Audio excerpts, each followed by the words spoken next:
For today's video, I'll be looking at answering the question that I get asked a lot by a lot of different people, which is, why does my Wi-Fi suck?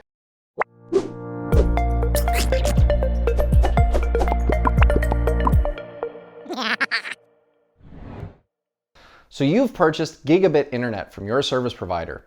Everything's hooked up, you connect your devices, and you realize your internet speed isn't that great. It's kind of slow, and you're experiencing a lot of latency. Having a fast network connection into your home doesn't necessarily translate into having a fast Wi-Fi connection. And there's a lot of reasons for that I want to get into today to explain to you what the different factors are in a good Wi-Fi system for your home versus a not so good Wi-Fi system for your home.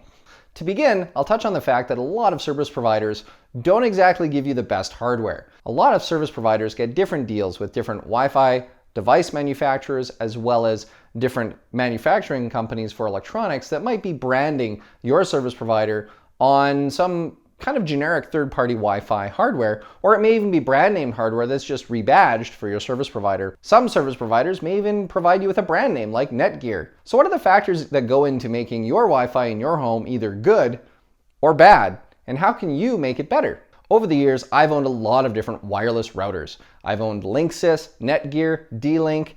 I've had hybrid Linksys Cisco routers when Linksys and Cisco did a little bit of a merger. I've worked with Cisco Meraki, which is what we have here, which is more of a enterprise grade wireless access point for businesses and larger buildings with more users and more throughput. But in today's world, you have a household that could have up to 20, 30, or even 40 wirelessly connected devices. So you need a wireless router that can handle all of those devices connected at the same time, communicating on the same wireless bands, which can create a lot of interference. So here's what you need to know about Wi-Fi. Modern Wi-Fi comes in two different flavors, 2.4 gigahertz and 5 gigahertz. A lot of people will say to me, but Trevor, 5 gigahertz is a lot better. And that's half right. 5 gigahertz can handle a lot more throughput than 2.4 gigahertz, but there's a huge limitation to 5 gigahertz that a lot of people overlook. 5 gigahertz and 2.4 gigahertz actually operate on different wavelengths. And because of that, 2.4 gigahertz is actually more capable of going through walls. Because it's a longer wavelength, it has less of a chance of interfering with solid objects. Whereas 5 gigahertz has a shorter wavelength and actually can interfere with solid objects. The result of that is that 5 gigahertz doesn't really go through walls, whereas 2.4 gigahertz does. You have to remember that at best, 2.4 gigahertz and 5 gigahertz are only good up to about 150 feet in range, and that range is line of sight. So if you have a wall between you and your device, that wall actually interferes with that signal.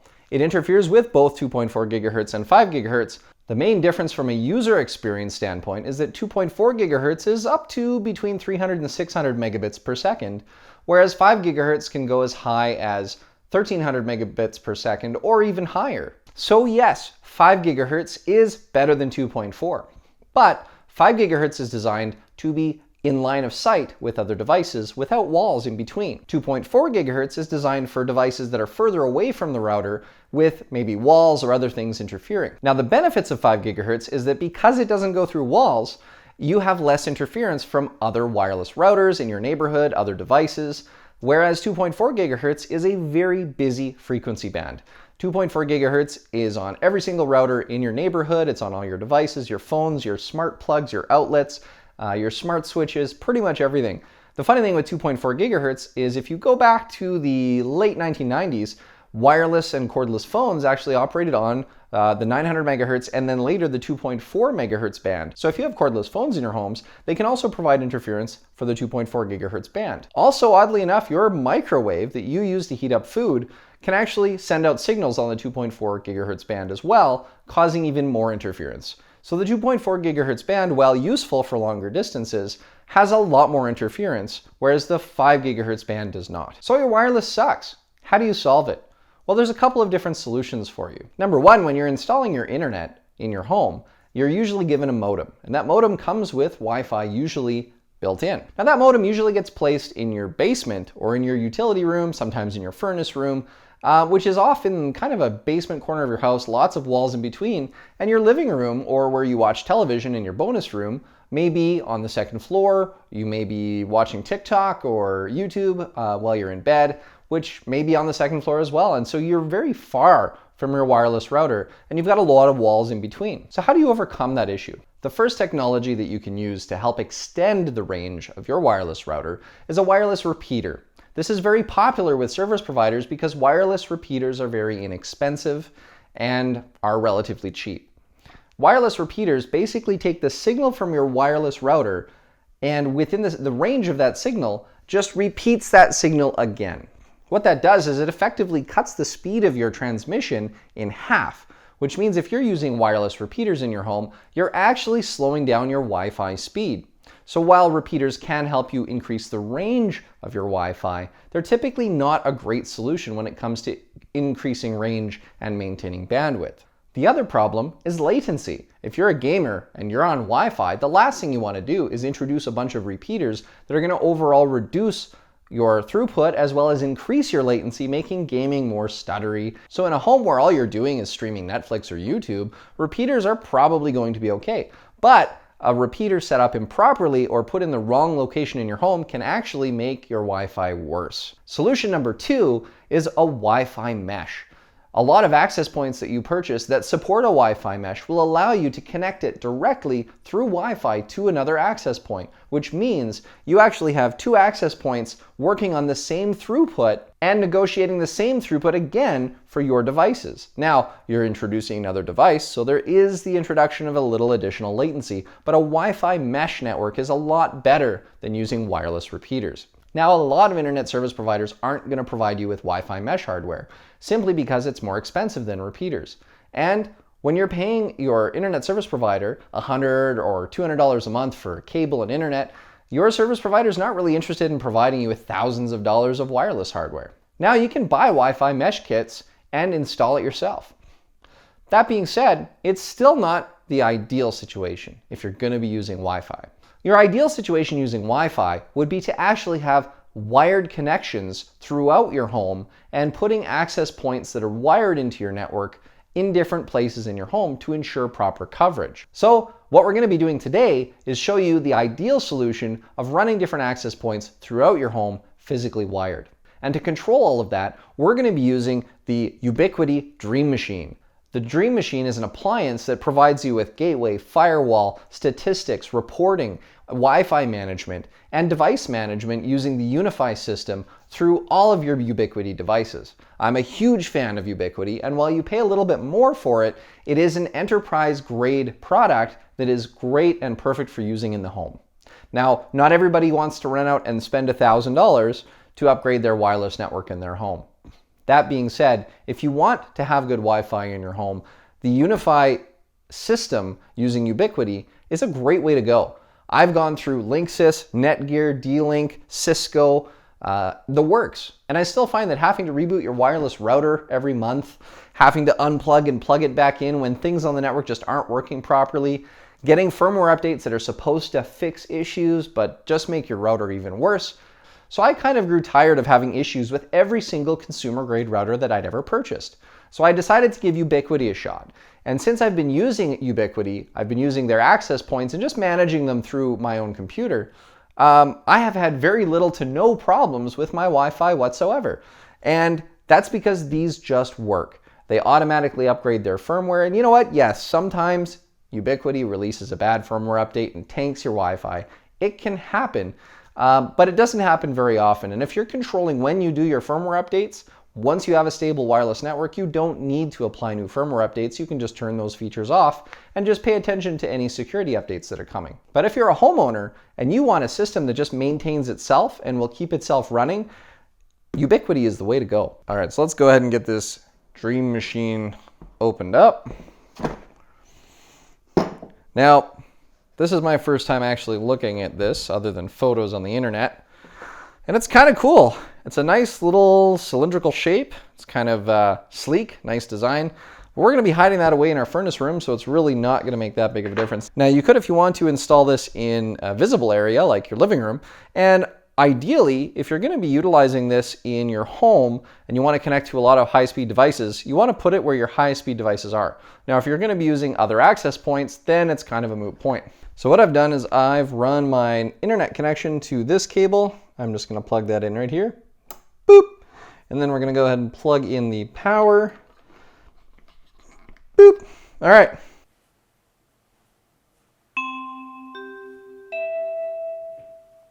All right, so download and install the UniFi network app. All right, so with your Dream Machine turned on and the UniFi app installed, we just go to add a controller and it'll automatically find it through Bluetooth. You'll know it's found it because the light will start blinking purple. So now we just go through the setup. Next, it's going to ask you to create a UI.com account, which we can do. I'll do that off screen and then we'll move on to the next step. All right, so once you've got your account set up, you just need to set up either personal or business. This we're using for personal, so we'll select personal and next. Now you can choose to auto optimize the network, which is what we're going to do. And that's just going to ensure that everything's kind of set up default. So if you're not a power user, or even if you are, that's a great place to start. You can always change the configuration later. And now it's going to want to set up the Wi-Fi. So we're going to go ahead and set that up with a Wi-Fi name and a security key. All right, so once it's connected, it's going to do an internet test to see how fast your internet is. Bearing in mind, this is wired. My internet connection should be 1 gigabit, and my internet upload speed is around 100 megabit limited. All right, so once it's done testing, we'll see 0.7 gigabit is our average download, upload is almost 100 megabits, and our latency is 41 milliseconds. So this is the best internet speed test that I can do using my service provider from my location to one of Ubiquiti's closest servers. Now you can adjust your speed to what your internet service provider promises you. So I'm going to go here and say, well, I'm guaranteed gigabit, and my upload is guaranteed at 100 megabit. So once you've got all your details set up, hit finish, and it'll set up the network for you automatically. As you can see, it's automatically updating the firmware on the Dream Machine as well, which is something that way you don't need to go do it manually. All right, now that the firmware is updated, it's going to let us connect to our Wi-Fi. That's it. The setup's complete, and it's ready to rock and roll. Now we've got to connect to our other access points that we have in our house. So now we're in my utility room, and we're going to set up the Ubiquiti Dream Machine on the shelf here, where I used to have a wireless router that the Wi-Fi just didn't work very well on, and I was just using as a DHCP server to kind of assign IP addresses for my internal network. Now we do have a UniFi switch 8, which is a PoE switch, which is powering some of our devices like our wireless access points. And so we're going to connect our main modem for our internet into our Dream Machine, and then our Dream Machine will be connected to our switch. We have another small 4-port switch upstairs, and that's used to control some of the devices in the living room. So let's get this set up, and then we'll go upstairs and we'll look how everything's connected, and we'll talk about why we made the decisions that we did to set up Wi-Fi in my home this way over using repeaters or mesh. All right, so we've just got this plugged in. It's going to go ahead and power on again. While it's powering on, the bottom port we're going to use to plug into our internet. So our modem is going to plug into this bottom port here. And now that it's fully booted up, now that it has internet, we're also going to go ahead and plug in the rest of our network. So our network is going to plug in here. Now this goes to our 8-port switch, which goes to all the other devices in our home. So that's going to go to the 4-port switch upstairs, which then feeds our 2 wireless access points that are both on either side of the house on the upstairs floor. So now that that's connected, we can, of course, come back and we'll tidy up these cables a little bit later on. But that's it. Now it's going to detect all of our access points automatically, and we can add those to the UniFi controller that's running on the Dream Machine. All right, so now that we're connected to our UniFi app, our Dream Machine is now hooked up to the rest of our network, wired in. Now we can go ahead and add our devices. So we're going to go to the devices menu. And here you can see we've got 3 devices ready to add. You can see too that I forgot to reset my 8-port switch. So what we're going to want to do, because I was using the UniFi controller on my desktop to control that, I have to go reset that first. So I'm going to go reset that right now, and we'll come back so that we can add all of our devices for the Dream Machine to monitor and control. All right, so now that I factory reset my device, you can see that the Dream Machine's automatically detected these devices to be added. We're going to be adding 2 switches and 2 access points. So it's ready to add. We just click add, click the plus sign, and now you can name your device. I'm just going to go with the default name and click next, and it's just going to take a few seconds to set up. We can do that for each of our devices until they're set up on the network, and the Dream Machine will monitor those devices, upgrade the firmware as needed, and provide statistics and reporting for your network, as well as providing protection, acting as a gateway, assigning IP addresses, and acting as your security device to prevent intrusion. This is one of the reasons that the Dream Machine is so nice, is that it's all-encompassing. It will manage your network, and in a network where you want to have multiple access points, you want something that can manage that for you. Now, the cool thing about these access points is that these can be set up using mesh as well, which means you don't have to have these wired. You can put them throughout your house, and the Dream Machine will automatically connect to them and set them up for mesh networking. So if you don't have wired networking to connect all of your devices together, you can actually have separate Ubiquiti access points. The Dream Machine is going to automatically use the UniFi software to connect all of your access points to the Dream Machine through wireless meshing. So what that means is if your Dream Machine is in your basement, you could go ahead and put a wireless access point on your main floor, another wireless access point on your top floor, and it would automatically create a mesh network for you that would allow you to be interconnected. Now, you can buy devices and manually mesh them together as well. This is just a much easier way to do it. So we're going to go ahead and get all these devices set up off screen, and then we'll come back and we'll run some tests and show you the results. So with everything set up in my house, I've got now essentially 3 access points, 1 in the basement and 2 in the top floor. The reason for me to have 3 access points is that working from home, I work in the basement a lot. So having an access point that's within line of sight or very close to where I'm working provides me with the best possible speeds in the basement. I have an access point in my upstairs second floor in my living room, which is another place where I want high-speed access to all of my devices. The third place that I placed an access point is actually in my second floor walk-in closet. The reason for that is that my Christmas lights that we decided to buy smart lights a couple of years ago run on 2.4 gigahertz. Now, the smart Christmas lights don't have a very long range when it comes to how far they can transmit. So having a wireless access point closer to the front of the house was actually a requirement in order to get the Christmas lights to work. Smart devices sometimes just aren't that smart. So now that I've got all my access points set up, I don't have to worry about connectivity for any of my smart switches, smart plugs. I have Wi-Fi if I'm in the backyard or in the front.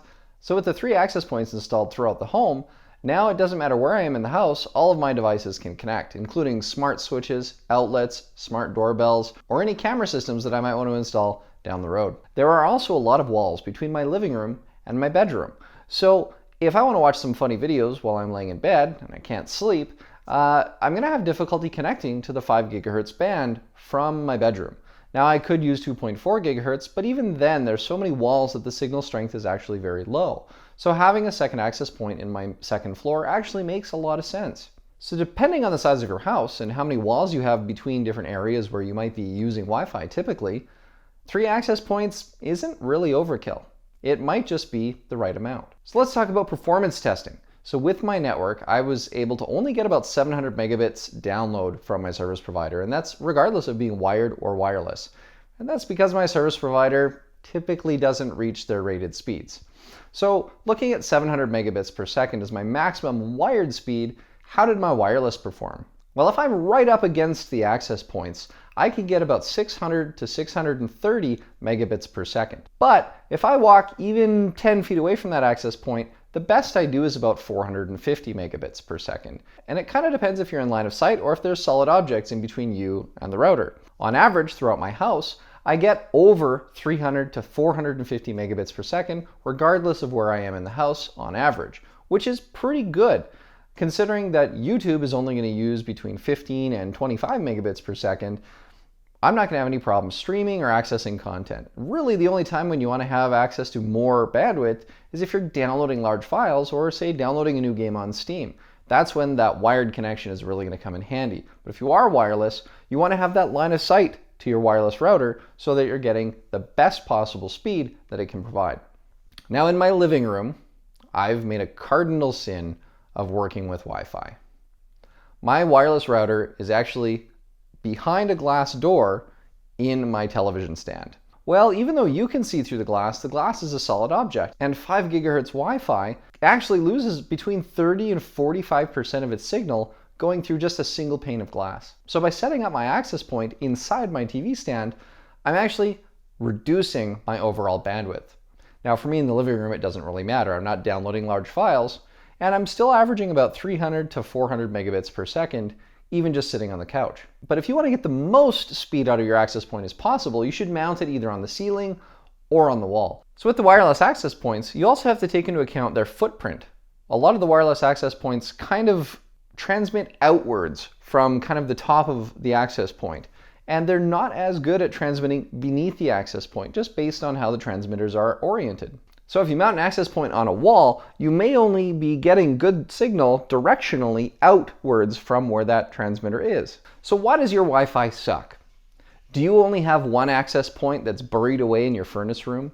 Do you only have one access point that's buried away in your living room and everywhere else in your house doesn't really have good wireless signal? Does your service provider provide you with wireless repeaters that are kind of scattered throughout your house and really just slowing down your Wi-Fi? Do you have a mesh setup where the access points are too far away from each other to get a good connection? There are a couple things that you can do to improve your overall wireless network. Number one, make sure that you put access points in the areas of your home where you're going to have the most density of traffic, where people are going to use Wi-Fi the most. Number two, put your wireless access points in a place where you have line of sight to the devices that you're going to be using wirelessly. Every solid object that you put between your access point and your device is going to cause signal degradation and reduce your ability to transmit at higher speeds. Number three, avoid wireless repeaters. They're not the worst technology ever invented, but a mesh is going to serve you a lot better.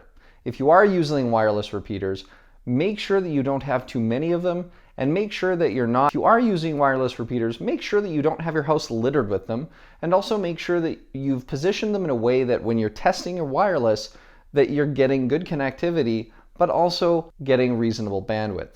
Number four, if you have the option, run your wireless routers and access points directly off of a cable. If you're running them off of a cable, they'll have access to the full throughput of whatever your network can throw at it. Brings me to number five, use multiple access points. It costs a little bit more money, but at the end of the day, if you want to have good, solid Wi-Fi throughout your house, having one access point just isn't going to cut it. Number six, avoid reliance on 2.4 gigahertz. The 2.4 gigahertz frequency range is so convoluted and so busy because there's so many devices that are on it. Every single one of your neighbors, you probably log into your phone, and if you look at a Wi-Fi analyzer, you probably see up to 30 or 40 different 2.4 gigahertz networks just in your vicinity alone. And every one of those is causing interference with your network. Tip number seven, avoid cheap consumer routers. For example, this Linksys router and this Linksys router over here, I've had nothing but problems with these since 2 to 3 months after purchasing them. As a matter of fact, most of the routers that I've owned that are from many different brands tend to really not work well after about 30 days. So for some reason, related to how the firmware operates on these routers, you have to unplug and plug in your router again and again to keep your network working properly. For example, you might have 10 wireless devices on your network, and one of them has been connecting perfectly to your Wi-Fi for the last 3 months, and all of a sudden one of them can't connect anymore. You unplug and plug in your router, and all of a sudden everything's working great again. That is a problem with the routers. And I've run into this problem with consumer routers so many times, and that's why I went with the Ubiquiti Dream Machine. I wanted to go with something a little more enterprise grade because consumer grade has failed me again and again. Now, I'm not saying all consumer routers are bad. There's a lot of good consumer routers out there. Since switching to Ubiquiti, I've had zero issues with my wireless network. The point of today's video is to try to explain to you why Wi-Fi is so complicated, why you can't just buy a wireless access point, plug it in, and expect wireless in your home to be functioning. Hopefully this video has helped explain to you why your Wi-Fi sucks, and a couple of ways that you might be able to improve it by purchasing different products, trying different setups, or even just moving your router to another room. So that's it for this video. Thanks again for watching, and we'll see you in the next one.